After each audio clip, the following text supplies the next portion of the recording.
প্রিয় মনীষা ম্যাডাম, আমি আপনার পত্র পেয়েছি। গধূলিবেলায় লৌহজঙ্গ নদীর তীরে বসেছিলাম। পরন্ত বিকেলে সোনালি আলোয় পৃথিবী যখন মায়াপুরীর সাজে সজ্জিত, ঠিক তখনই বাতাস আমার কানে কানে আপনার পত্রের কথা বলে গিয়েছে। আপনার হাতের লেখায় সামান্য ঝামেলা রয়েছে, বেশ কিছু শব্দ বুঝতে আমাকে খুব কষ্ট করতে হয়েছে। ম্যাডাম যদি ডাক্তারি পড়তেন তাহলে ভালো হতো।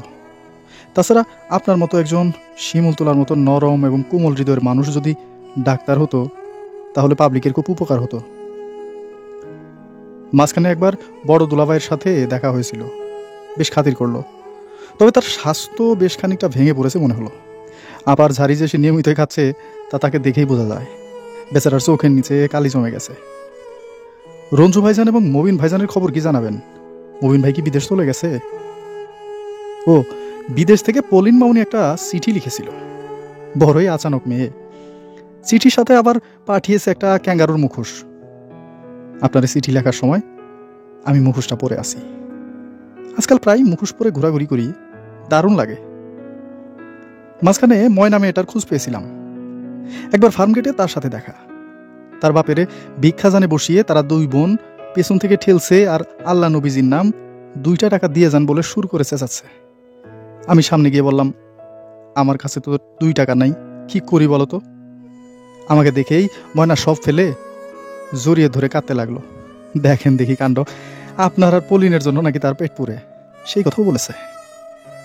তারপর সারা বিকেল তাদের সাথে ভিক্ষে করে কাটালাম। ম্যাডাম, আপনি জানতে চেয়েছেন আমি এখনো পাতার বাঁশি বাজাই কিনা? না, এখন আর বাঁশিতে সুর তুলতে পারি না, নয়তো সুর উঠে না। তবে চেষ্টা চালাই যেতেছি। আশা করছি খুব শীঘ্রই কামিয়াবি হব ইনশাল্লাহ। নক্ষত্র দেখি, প্রতি রাতেই দেখি। পলিন আমাকে যে যন্ত্রটা দিয়েছিল সেটা দিয়ে সব নক্ষত্রই পরিষ্কার দেখা যায়। কত শত সহস্র নক্ষত্র। নক্ষত্রগুলির দিকে তাকালে সব দুঃখ কষ্ট এক নিমিষেই ম্লান হয়ে যায়।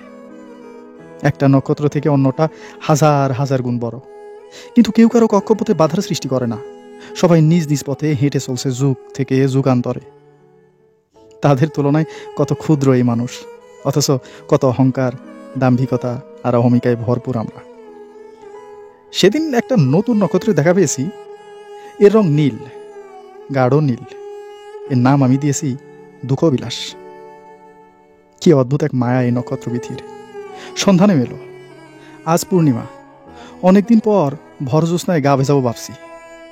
ম্যাডাম, আপনি যেমন শৌকত সাহেবকে ভালোবাসেন, তিনিও আপনাকে ভীষণ ভালোবাসে।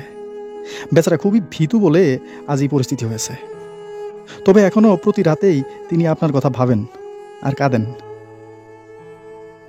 আর আমি ভাবি অনন্ত নক্ষত্রবিধির কথা, যে নক্ষত্রের কথা কেউ জানবে না।